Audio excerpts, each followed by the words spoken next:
In this session, I'm going to show you how a common daily task of network operations can be accelerated by a properly configured Ansible system with a web frontend.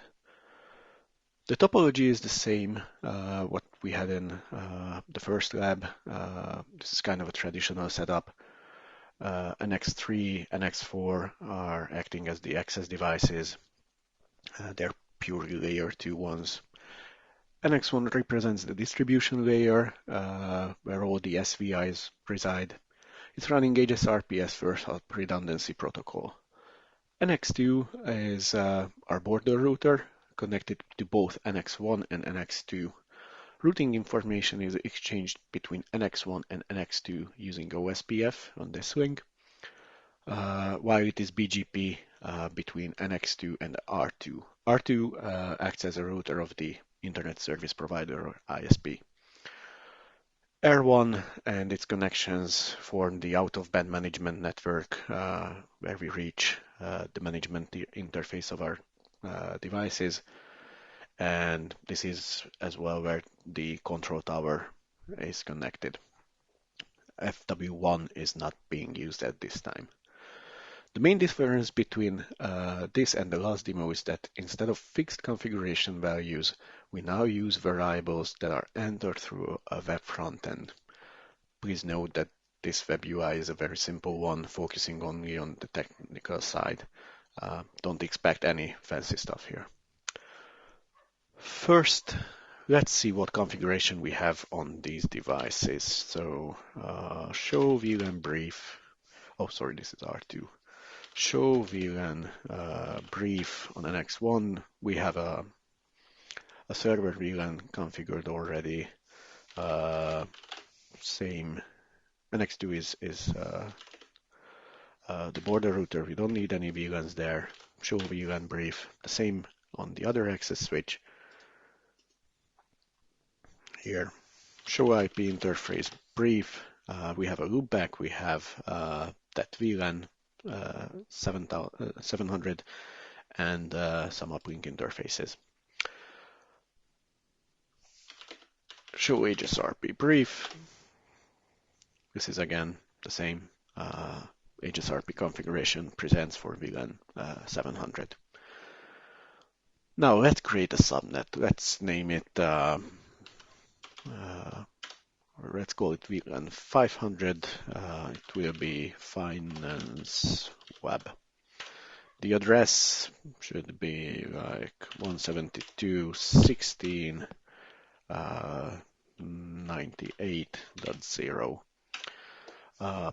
The gateway IPs are pre-filled. You can change it if we want, but for now we accept the default values. Net mask is 24 and the OSPF area is 0. Let's submit. The configuration has been applied into the configuration database, and the job was created for Ansible to push this configuration to the devices. For now, it's not being done immediately. There's a middle step where you can review the configuration or have a peer review by some of your colleagues. If everything looks fine, let's select the job and execute it. Job will be dispatched or has been dispatched and will be executed. The reason this is not event-driven is that we cannot run Ansible as the www run user, the user that runs the HTTPD daemon. So I set up a background script that is being run from cron tab every minute. It checks if there are reviewed but not executed jobs in the CMDB and run them as a local Linux user. Hence, the maximum wait time is around a minute. Let's check our devices again. Start with NX3. The job is not dispatched yet. Meanwhile, I have to mention that although we created a traditional VLAN SVI routing configuration, a typical three-tiered data center, with different fields and different input values, we could do the same for Trio fabric path or BGP VPN-based fabrics, as well as IPv6. Let's see our VLANs again, and VLAN 500 is created on NX3. Let's see the same on NX4. Here's VLAN 500 as well. NX1. Show VLAN brief. Yeah, we have the layer 2 information. Show IP interface brief. We have the SVI created.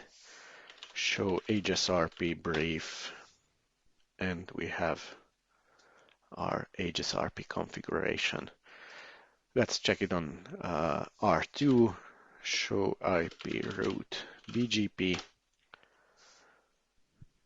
Here is our new network that we just created by entering the information through the web portal.